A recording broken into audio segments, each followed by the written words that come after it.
Hollywood. The very name is a conjuring word, a shimmering mirage in the California desert that promises fame, fortune, and a kind of immortality, captured forever in the flickering silver light of the screen. For a century, it has been the world's dream factory, a place where fantasies are manufactured and stars are born. But beneath the glittering facade of Tinseltown, under the Klieg lights and behind the velvet ropes, lies another Hollywood, a place of shadows and secrets, of desperate ambition and crushing disappointment. It's a city built on broken dreams as much as successful ones, and some of those dreams, and the dreamers who had them, have refused to fade to black. They linger in the opulent mansions, they walk the sound stages of historic studios, and they haunt the very landmarks that once promised them everything. These are the legends that stalk the boulevards of memory, the spectral nightmares that coexist with the celluloid dreams. And our journey into this haunted history begins with the most famous sign in the world, and the tragic actress, forever bound to its iron letters. In 1932, the giant sign on Mount Lee still read Hollywoodland, a beacon for aspiring starlets flocking to the city of dreams. One of those hopefuls was a talented Welsh actress named Peg Entwistle. She had found success on Broadway, but like so many others, she chased the greater promise of film. Her big break seemed to have arrived with a role in the RKO picture 13 Women, but her excitement turned to despair when her part was almost completely cut from the final film. On the night of September 16th, 1932, a distraught and disillusioned Peg Entwistle walked up the winding trail to the Hollywoodland sign. She neatly folded her coat, placed it with her purse at the base of the giant letter H, and climbed the 50-foot workman's ladder attached to its back. Then she leaped into the darkness. Her body was discovered 2 days later by a hiker. In a cruel twist of Hollywood fate, a letter had arrived at her home the day after her death, offering her the lead role in a play about a woman who commits suicide. Her ghost, it is said, never left the hill. For decades, park rangers, hikers, and tourists have reported chilling encounters near the sign. They speak of a sudden, strong scent of gardenias, Peg's signature perfume, wafting through the air. They see a spectral blonde woman in 1930s attire, wandering the trails with a look of profound sadness before vanishing. Some have even felt an unseen hand push them, as if being urged away. The ghost of Peg Entwistle has become the ultimate symbol of Hollywood's broken promises, a tragic spirit whose final desperate act transformed her into an enduring legend, forever tied to the very sign that represents the dream that destroyed her. If Peg Entwistle is Hollywood's most tragic ghost, then the Black Dahlia is its most horrifying and enduring mystery. Her name was Elizabeth Short, a 22-year-old aspiring actress with dark hair and a captivating smile, who, like countless others, had been drawn to Los Angeles after World War II. On January 15th, 1947, her life of meager waitressing jobs and grand ambitions came to a brutal end. Her naked, mutilated body was found in a vacant lot in Limert Park, surgically bisected at the waist and drained of all blood. Her face had been carved into a grotesque, permanent smile, a Glasgow smile. The press, in its lurid fashion, dubbed her the Black Dahlia, a nickname that sealed her fate as a figure of public fascination and horror. The investigation that followed was one of the largest in LAPD history, but it devolved into a media circus. Over 60 people, mostly men, confessed to the murder, all of them dismissed as fame-seekers or fantasists. The killer taunted the police and newspapers, sending them a package containing some of Short's belongings, including her birth certificate and address book, all wiped clean of fingerprints. Then, after one final cryptic note, the killer went silent forever. The case was never solved. the identity of the murderer remains one of America's greatest unsolved crimes. Theories abound implicating everyone from Hollywood moguls to prominent doctors. The case has burrowed deep into the city's psyche, a grim reminder of the predators that can lurk beneath the glamorous surface.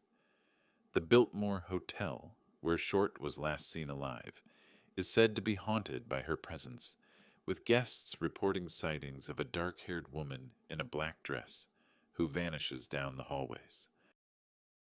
The legend of the Black Dahlia is more than a ghost story.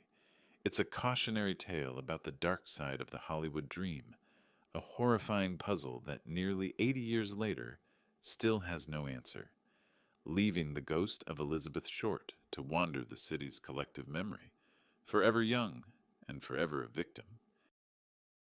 Sometimes the darkness in Hollywood isn't a place or a person, but an object, a vessel for a curse that clings to all who possess it. Such is the legend of Rudolph Valentino's Ring of Destiny, the silent film era's greatest romantic idol. Valentino purchased the ring, which featured a silver setting and a semi-precious stone called a tiger's eye, from a San Francisco jeweler in the 1920s. The shopkeeper warned him it was cursed, telling him a story of ruin and death associated with it. Valentino, amused, bought it anyway. He wore the ring while filming The Young Raja, a production plagued with problems that became his first major box office flop. Spooked, he put the ring away but wore it again for a publicity photo shoot for his comeback film, The Son of the Sheik. Shortly after, in August 1926, the 31-year-old superstar collapsed in a New York hotel. He died days later from a perforated ulcer and septicemia. The curse, it seemed, had claimed its most famous victim. But it didn't stop there. The ring was passed to his lover, actress Pola Negri. Soon after, her own career began to decline, and she suffered a series of personal misfortunes.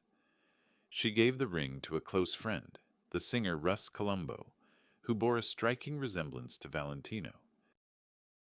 Columbo was killed shortly after in a freak shooting accident, shot in the head when a dueling pistol misfired. The ring then went to Columbo's friend, Joe Casino, who, after holding onto it for years, finally died in a truck accident. The legend grew with each tragedy. The ring was even allegedly owned for a time by the gangster Joe Longo before it was locked away in a Los Angeles bank vault. The Ring of Destiny is a classic Hollywood morality tale about hubris and fate. It embodies the idea that beauty and fame can attract a dark, destructive energy. Though its current whereabouts are unknown, the story of the cursed ring persists, a chilling reminder that some trinkets of the stars carry more than just monetary value. They carry a legacy of inexplicable tragedy. Of all the haunted landmarks in Hollywood, none is more star-studded than the Hollywood Roosevelt Hotel.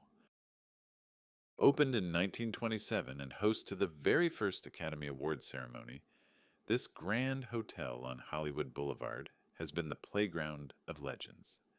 And it seems some of them never checked out. The most famous spectral resident is arguably the biggest star of them all, Marilyn Monroe. During the early days of her career, Monroe lived in a poolside suite, number 1200, for 2 years.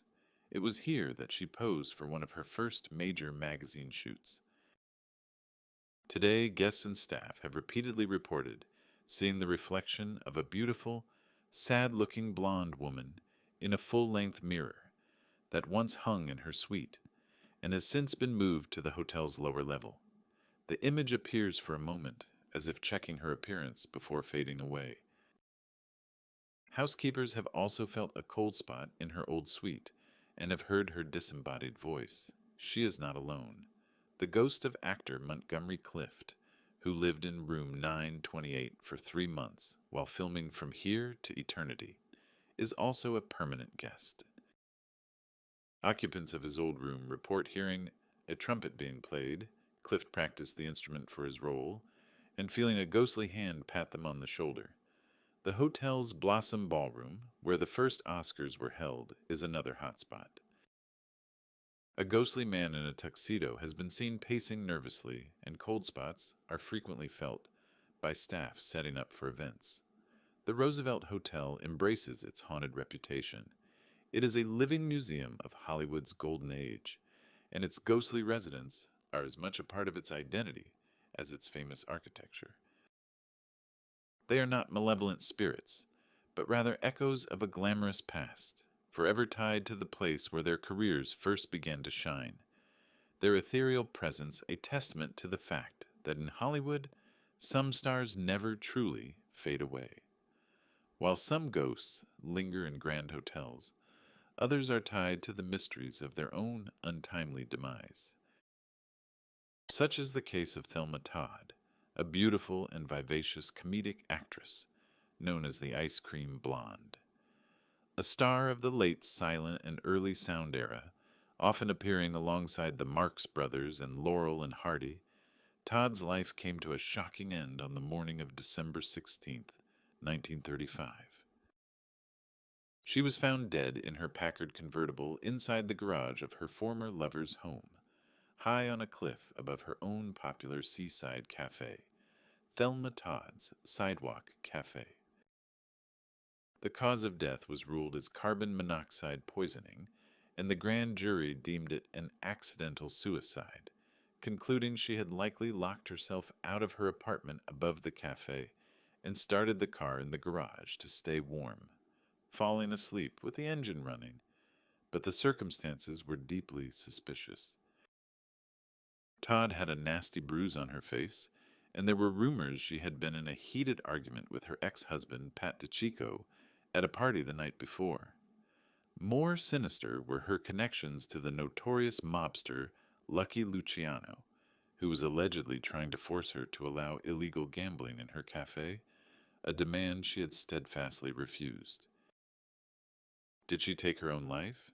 Did a jealous lover kill her in a fit of rage? Or was she murdered by the mob as a brutal warning to others? The questions have never been answered. Her cafe, now a production company office, is said to be haunted.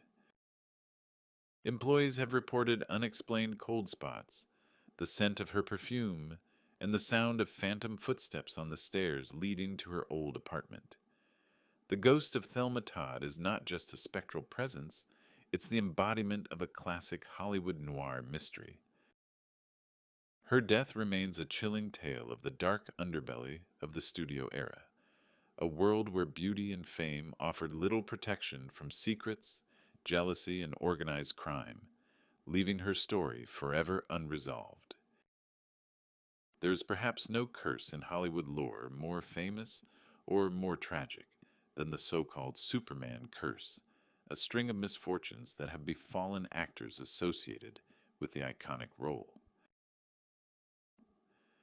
While the curse is often linked to the later paralysis of Christopher Reeve, its origins lie in the mysterious death of the first man to portray the hero on screen, George Reeves.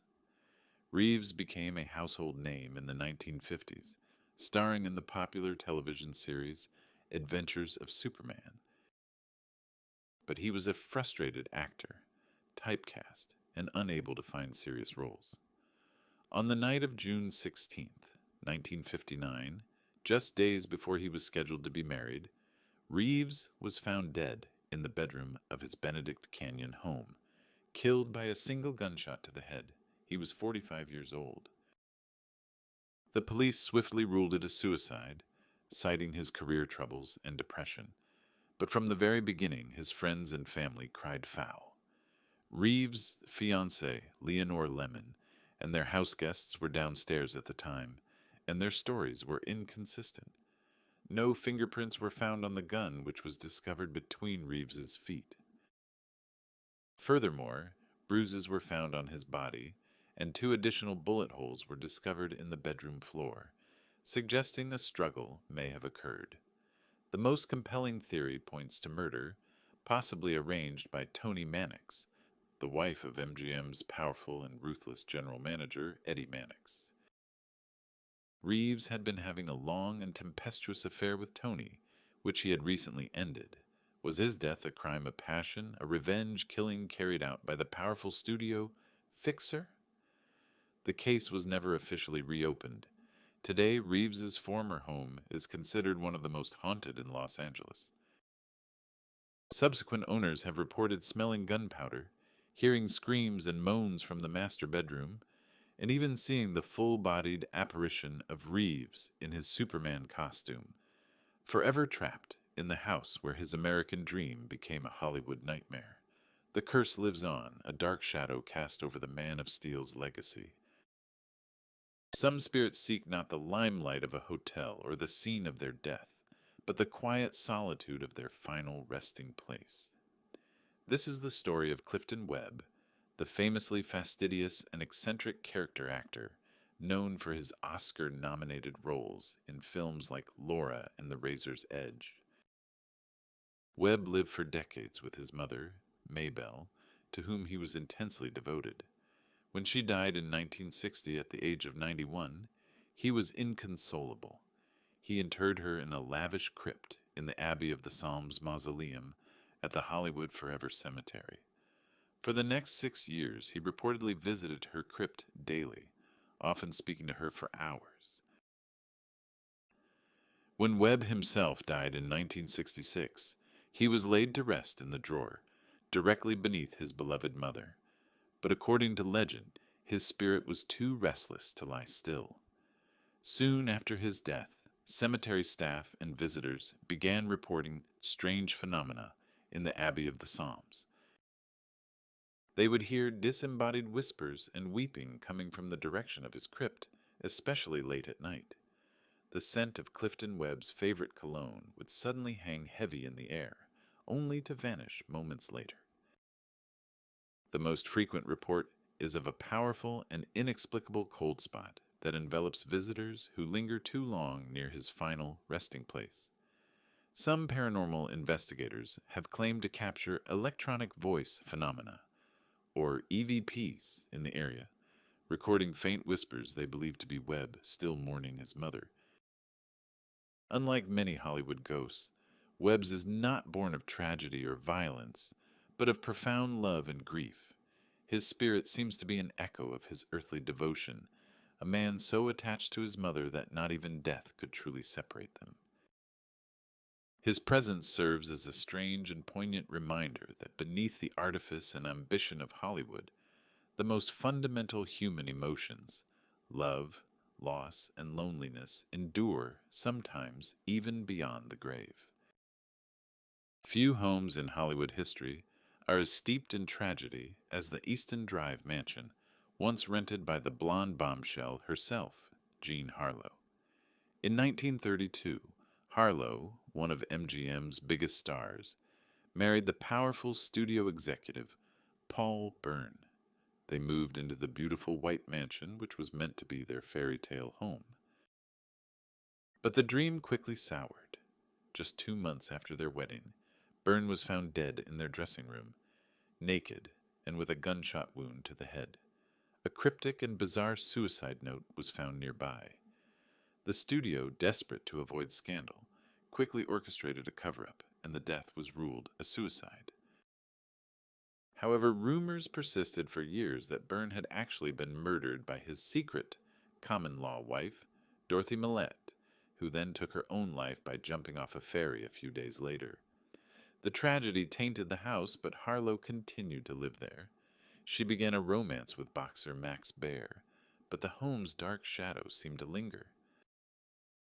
Her health began to fail, and in 1937, at the peak of her fame, Jean Harlow collapsed on set.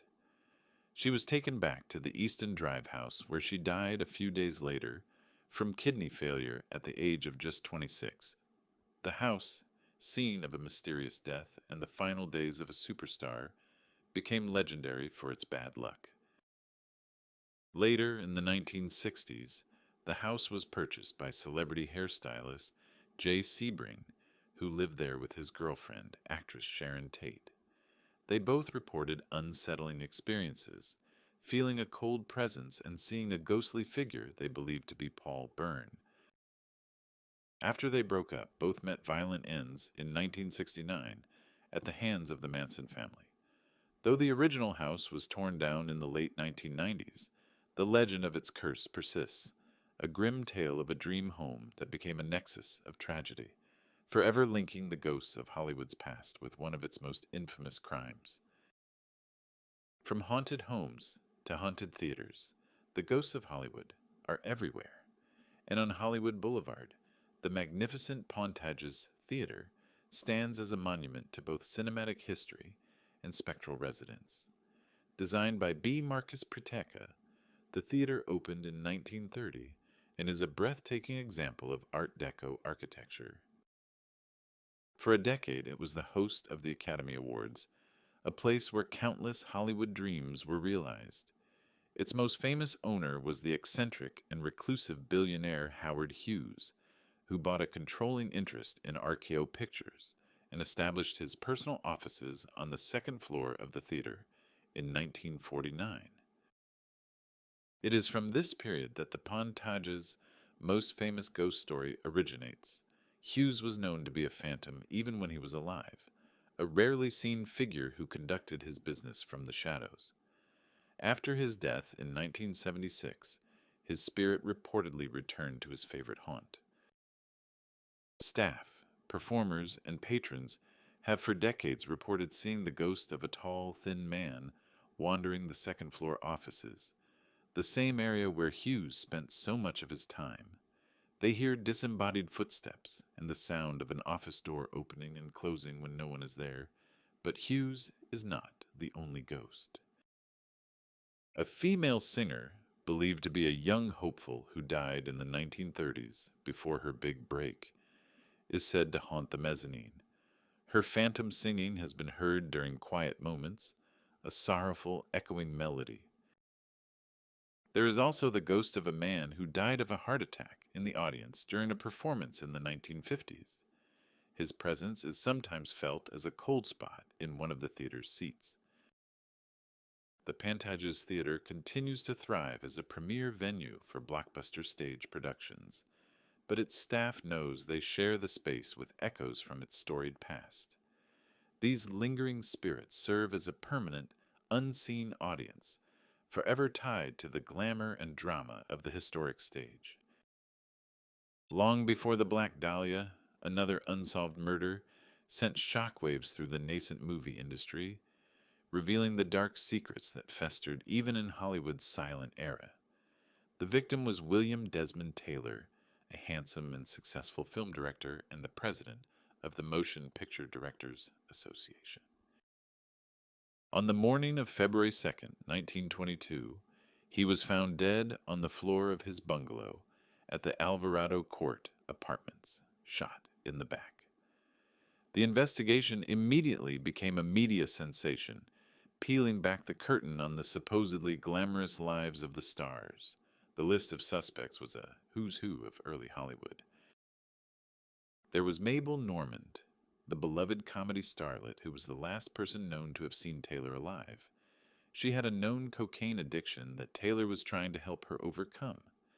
There was Mary Miles Minter, a young actress obsessed with the much older director whose love letters were found in his home. Her ambitious mother, Charlotte Shelby, was also a prime suspect, rumored to be fiercely protective and possibly murderous. Even Taylor's own valet, who had a criminal record, fell under suspicion. The police investigation was bungled from the start, with studio fixers and curious onlookers contaminating the crime scene. Evidence vanished. Stories changed. The studios, terrified of the scandal, launched a smear campaign against their own stars to deflect blame. No one was ever charged with the murder. The case destroyed the careers of both Normand and Minter and exposed the ruthless, corrupt core of the studio system. The William Desmond Taylor murder remains one of Hollywood's foundational mysteries. It was the first great scandal to prove that the perfect images on screen were often a cover for a world of addiction, obsession, and violence. The ghost of the case still haunts Hollywood lore, a cold file that serves as the blueprint for every Tinseltown tragedy that would follow. Not all of Hollywood's curses involve ghosts or murderers. Some are born from the very land on which the films are made. Such is the terrifying and tragic legacy of the 1956 film The Conqueror. The movie was a notorious flop, a bizarre epic produced by Howard Hughes that featured John Wayne, one of America's most iconic actors, incomprehensibly miscast as the Mongolian warlord Genghis Khan. But the film's failure at the box office pales in comparison to the horrifying fate that befell its cast and crew. The movie was filmed on location in the desert outside of St. George, Utah. What the filmmakers did not know was that they were downwind from a U.S. government nuclear testing site in Nevada. The area had been blanketed with radioactive fallout from above-ground atomic bomb tests conducted just a few years prior. The cast and crew spent 13 grueling weeks in this contaminated environment, breathing in the radioactive dust and handling the tainted soil. Howard Hughes even had 60 tons of the radioactive dirt shipped back to Hollywood for reshoots. The consequences were catastrophic. Over the next 2 decades, an unusually high number of people who worked on the film developed cancer. Of the 220 cast and crew members, a staggering 91 contracted the disease. 46 of them died from it, including the film's biggest stars, John Wayne, Susan Hayward, Agnes Moorehead, and the director, Dick Powell. While a direct causal link can never be definitively proven, the statistical anomaly is undeniable and chilling. The Curse of the Conqueror is a real-world horror story, a tale not of supernatural forces, but of tragic, man-made ignorance and the invisible poisons of the atomic age. The film itself, which Hughes was so ashamed of he kept it out of circulation for years, stands as a celluloid tombstone, a monument to one of the deadliest productions in Hollywood history. Our final legend is one of tragedy, scandal, and the cruel machinery of Hollywood gossip. Lupe Vélez was the Mexican Spitfire, a vibrant, fiery, and talented actress who captivated audiences in the 1930s and 40s with her comedic timing and explosive personality. But her personal life was tumultuous, marked by a series of stormy love affairs. In late 1944, Vélez found herself pregnant with the child of her lover, a young actor named Harold Maresh, who refused to marry her. As a devout Catholic, she could not face the perceived shame of having a child out of wedlock. On the night of December 13th, 1944, she decided to take her own life. This is where history and legend diverge in a particularly cruel way.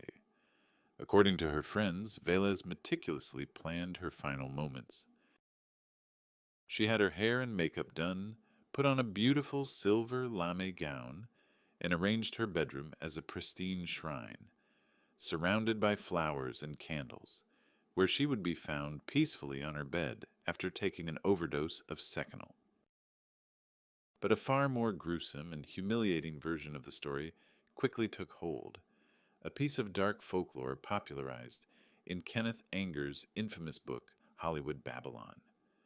This legend claims that the spicy Mexican food she had for her last meal disagreed with the massive dose of barbiturates. Instead of a glamorous death, she became violently ill, stumbled to the bathroom, slipped, and fell headfirst into the toilet, where she drowned. This macabre, fabricated story became her legacy, a cruel joke that overshadowed her talent and her very real personal tragedy. Though proven false, the urban legend persists to this day, a testament to Hollywood's tendency to sensationalize and mock its victims, even in death. The true haunting is not of a ghost, but of a reputation, forever tarnished by a vicious rumor that continues to eclipse the tragic, lonely truth of her final hours. If you enjoyed this journey into the haunted heart of Hollywood's golden age, please show your support by clicking the like button. And for more tales from the forgotten corners of history, Don't forget to subscribe to the channel. We'll see you in the next one.